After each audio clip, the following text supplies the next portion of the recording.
ছোটবেলা থেকে ইচ্ছে ছিল সমুদ্র দেখার, কিন্তু সেই সমুদ্র দেখতে গিয়ে এইভাবে বিপদে পড়বো তা কখনো কল্পনাও করতে পারিনি। তো চলো বন্ধুরা, তোমাদের সাথে শেয়ার করি দীঘা ঘুরতে যাওয়ার সেই গল্প। দীঘার ট্রিপে কত টাকা খরচা হলো, কোথায় ছিলাম, কি খাওয়া দাওয়া করলাম, সব কিছুই তোমরা জানতে পারবে আমার এই ভিডিওতে। 25শে জুলাই সমুদ্র দেখার উদ্দেশ্যে বেরিয়ে পড়লাম বাড়ি থেকে। আমার সাথে রয়েছে আরও 10 জন। রাতের ট্রেনে সবার সাথে আড্ডা দিতে দিতে পরদিন সকালে অর্থাৎ 26 তারিখে আমরা নেমে পড়লাম পৃথিবীর সবচেয়ে ব্যস্ততম রেল স্টেশন হাওড়া রেল স্টেশনে।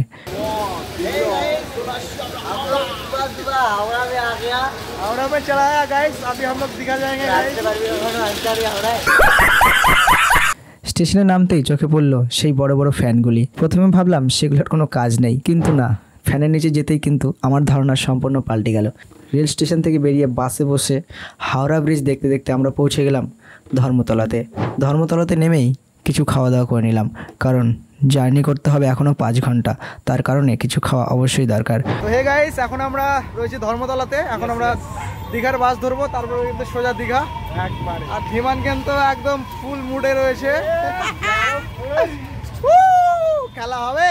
যাই হোক, 8:30টার দিকে আমাদের বাস ছেড়ে দিল দীঘার উদ্দেশ্যে। আর বাসে উঠে ড্রাইভারের কেরামতি দেখে তো সকলের মাথা খারাপ, সাথে ভয়ও পেয়েছিলাম।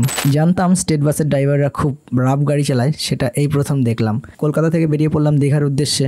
কলকাতার শহরের অপরূপ দৃশ্য দেখতে দেখতে আমরা ধীরে ধীরে রওনা হলাম দীঘার দিকে। আর দীঘা পৌঁছাতে না পৌঁছাতেই শুরু হয়ে গেল বৃষ্টি মাথায় নিয়ে আমরা নেমে পড়লাম বাস থেকে। আর বাস থেকে নামার পরে আমাদের সকলের অবস্থা হলো এই।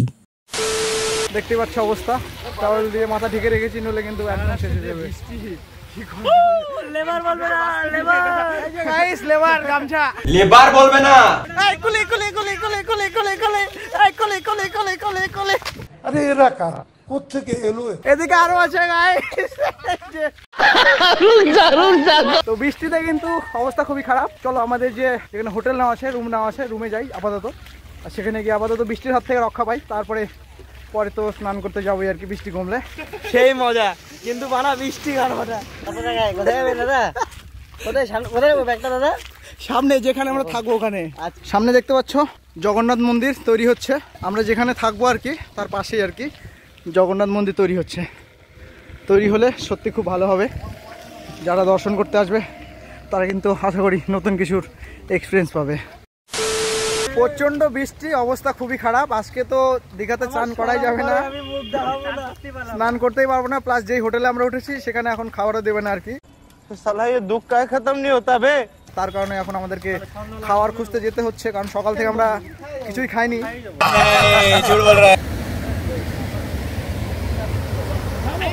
এখন আমরা দীঘার সমুদ্রে, দেখতেই পাচ্ছ বড় বড় ঢেউ, সমুদ্রের জল এখন একদম ফুলে ফেপে উঠেছে। জাস্ট ভিউটা দেখো, চারিদিকে শুধু জল।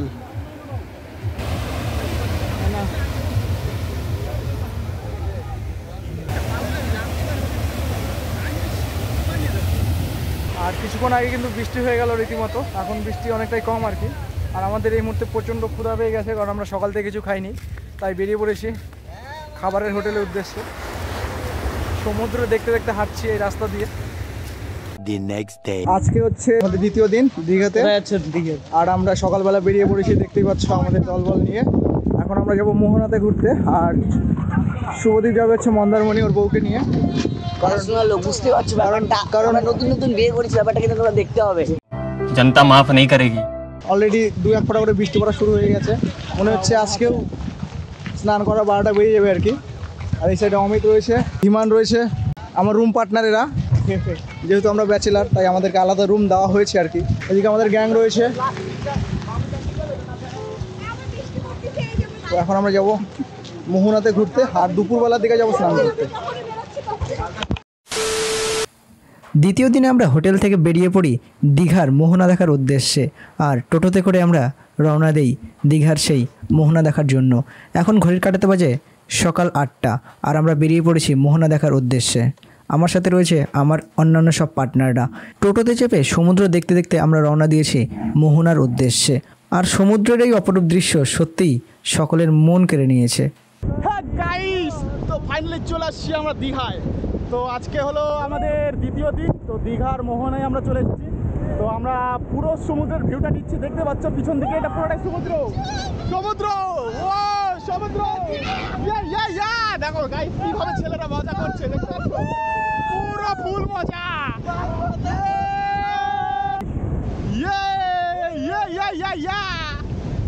সামনে ঢেউ আসছে, ঢেউ ঢেউ দেখবে আমাদের পা ধুয়ে দিয়ে যাবে, দেখবেন। ও এই যে সামনে পাপাইদা, ও কি মজা, সত্যি সত্যি। দীঘায় যারা আসনি একবার হলে প্রত্যেকে আসবে, আলাদাই মজা, পাহাড়ের মজা আলাদা, সমুদ্রের জলের মজা আলাদা। ওই যে একটা বোট দেখা যাচ্ছে দূরে। এখন আমরা রয়েছি দীঘার সমুদ্রে। এখন যেখানে রয়েছি এটা মূলত মোহনা আর কি, মোহনা সকালবেলা ঘুরতে চলে এসেছি। আর এরপরে আমরা যাবো হচ্ছে স্নান করতে। আর সবাই কিন্তু অলরেডি ছবি তোলা শুরু করে দিয়েছে। এদিকে রয়েছে, এদিকে আমার বৌদি রয়েছে, এদিকে অমিত রয়েছে, এদিকে শুভদীপ আছে, ওর ওয়াইফ আছে, রোমান্টিক কাপল আর কি। এদিকে আমার চুমকি বৌদি রয়েছে, দাদা রয়েছে, আর এদিকে ধীমান রয়েছে। সত্যি খুব মজা হচ্ছে, মানে কি বলবো তোমাদেরকে, বলে বোঝাতে পারবো না আর কি। মাত্র 2-3 হাজার টাকা খরচা করে দীঘাতে এসে এইভাবে আনন্দ করতে পারবো, সত্যি মানে কোনোদিন কল্পনা করতে পারিনি। যদিও এখনও স্নান করা বাকি রয়েছে, মানে আসল যে মজা সেটা কিন্তু এখনও বাকি রয়েছে আর কি। দারুণ মজা লাগছে, সত্যি খুব মজা লাগছে। আর আমরা কোথায় রয়েছি, কি কি খাবার খাচ্ছি, সব কিছু তোমাদেরকে বিস্তারিত জানাবো। কারণ দীঘাতে ঘুরতে এসে মূলত থাকা খাওয়া এটা প্রধান সমস্যা আর কি। এই সমস্যাটা তোমাদের ক্লিয়ার করার জন্য আমি রয়েছি, কোনো সমস্যা নেই। আমার যারা সাবস্ক্রাইবার রয়েছে তাদেরকে আমি অবশ্যই হেল্প করব আমার এই ভিডিওর মাধ্যমে। আর তোমরা এসে কোথায় থাকবে, খাবে, খাবার কীরকম এখানকার, সব কিছু তোমাদের জানাবো। মানুষের মনে ফুর্তি থাকলে কত কিছু হয়, এদেরকে দেখলে সেটা বোঝা যাচ্ছে। দেখো সমুদ্রের বিচে এসে নিজের আর নিজের বরের নাম লিখছে, আর এই যে বর দাঁড়িয়ে আছে পাহারা দিচ্ছে।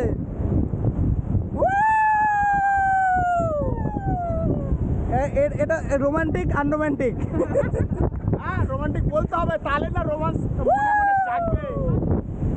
কেমন লাগছে? দারুণ দারুণ দারুণ। কি বর নিয়ে আসার জন্য ভালো লাগছে নাকি? আর এদিকে দেখো একটা জিনিস, সেটা হচ্ছে টেপা মাছ, বাবার পিস, বাবার পিস, বাবার বাবার। আর এদিকে আমাদের রাম ভাই, রামের বউ এই যে। আর এই যে আমি তোমাদের ভাই ডিডি ব্লগার। চিনতে পারছো তোমরা? এই দুটা কিন্তু মানে রোমান্টিক কাপল আর কি, ঠিক আছে, মুডে আছে, মুডে মুডে গাইস, হানিমুনে আসলে যা হয় আর কি। আর আমাদের তো কেউ নেই, ওই জন্য হাত তুলে ঘুরে বেড়াচ্ছে। সঙ্গটার ইয়ে খারাপ হয়ে গেছে, এই যে একটা সঙ্গ পাইছি, সঙ্গটার ইয়ে হয়ে গেছে। দারুণ মজা হচ্ছে, দারুণ দারুণ, বলে বোঝাতে পারবো না আর কি, বলে বোঝাতে পারবো না। লক্ষ কোটি টাকার ভিউ।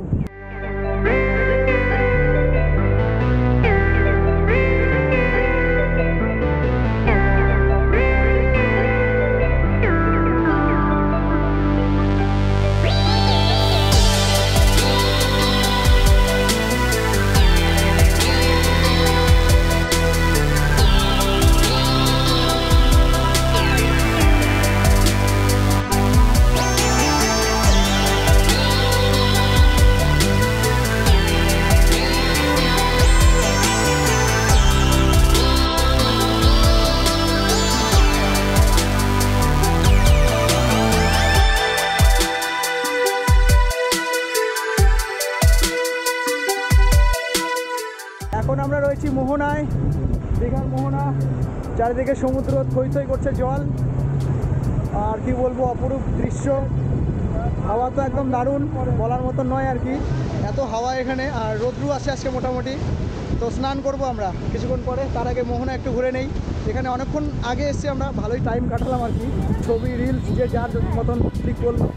তো এখন মোহনার যে জায়গাটা রয়েছে সেখানে রয়েছি আমরা, ওদিকে বিচ রয়েছে। ভালোই হলাম আমরা। শুভ দিবসে আমার সাথে শুধু কেমন লাগছে? এত সুন্দর ভিউ বলতে পারবো না, বলবো মানে মন থেকে বলছি 100 কোটি টাকা। তোমার হানিমুন তাহলে সাকসেসফুল, একবারে পুরো মাখো ব্যাপারটা।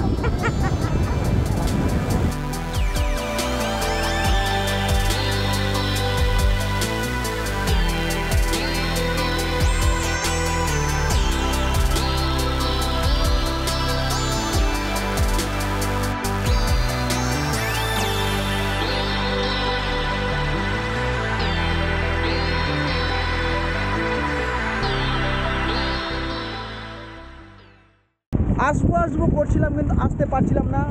ফাইনালি আমরা দীঘাতে চলে এসেছি গাইস।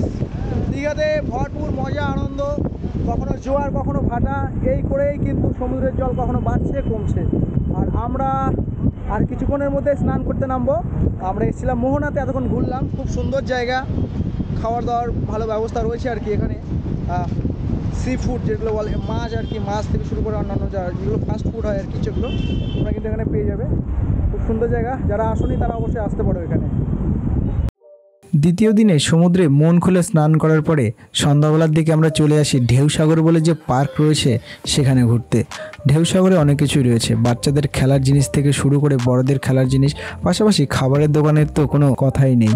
ঢেউসাগরে বেশ কিছুক্ষণ ঘোরার পরে আমরা চলে এসেছিলাম সমুদ্রের পাড়ে। সমুদ্রের পাড়ে বেশ কিছুক্ষণ আড্ডা দেওয়ার পরে সোজা চলে গিয়েছিলাম মাছের দোকানে। বিভিন্ন রকমের মাছ থাকলেও আমরা সেগুলোকে অ্যাভয়েড করে যাই। 2-1 প্রকারের মাছ খেয়েই সেখান থেকে রওনা দেই হোটেলের উদ্দেশ্যে। কারণ দীঘাতে আসার আগে শুনেছিলাম সমুদ্রের মাছ খেলে নাকি অনেকেই অসুস্থ হয়ে পড়ে, যার জলজান্ত উদাহরণ হলাম আমি। সেই গল্প তোমাদের সাথে কিছুক্ষণ পরে শেয়ার করছি। দীঘাতে আমরা ছিলাম 2 রাত্রি 3 দিন। যেই হোটেলে আমরা ছিলাম সেই হোটেলের নাম স্নিগ্ধা। হোটেলটি ওল্ড দীঘা নিউ দীঘার একদম মাঝামাঝি জায়গায় অবস্থিত।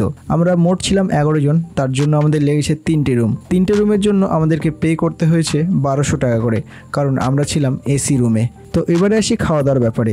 আমরা বেশিরভাগ খাবার বাইরে থেকে খেয়েছি, কারণ হোটেলের খাবারের প্রতি আমাদের খুব একটা ভরসা ছিল না। তো এবারে আসি মূল বিষয়। দীঘাতে ঘুরতে গিয়ে আমার শরীর এতটাই অসুস্থ হয়ে পড়ে যা ধারণার বাইরে। হয়তো ভেবেছিলাম আর বাড়ি যাওয়া হবে না, কিন্তু কোনো রকমে কষ্ট করে বাড়ি ফিরেছি। দীঘা থেকে বেরিয়ে বাসে করে আমরা প্রথমে চলে আসি শিয়ালদা রেল স্টেশনে। সেখান থেকে ট্রেনে করে আমরা চলে আসি মালদা, তারপর সেখান থেকে আবার ট্রেনে করে গঙ্গারামপুর। তো এই ছিল দীঘা ঘুরতে যাওয়ার গল্প। ভিডিও কেমন লাগলো অবশ্যই জানাও বন্ধুরা কমেন্ট করে, ভালো লাগলে একটা শেয়ার করে দিও। তো চলো তোমাদের সাথে দেখা হচ্ছে নতুন কোনো ভিডিওতে, ততক্ষণ টাটা বাই বাই।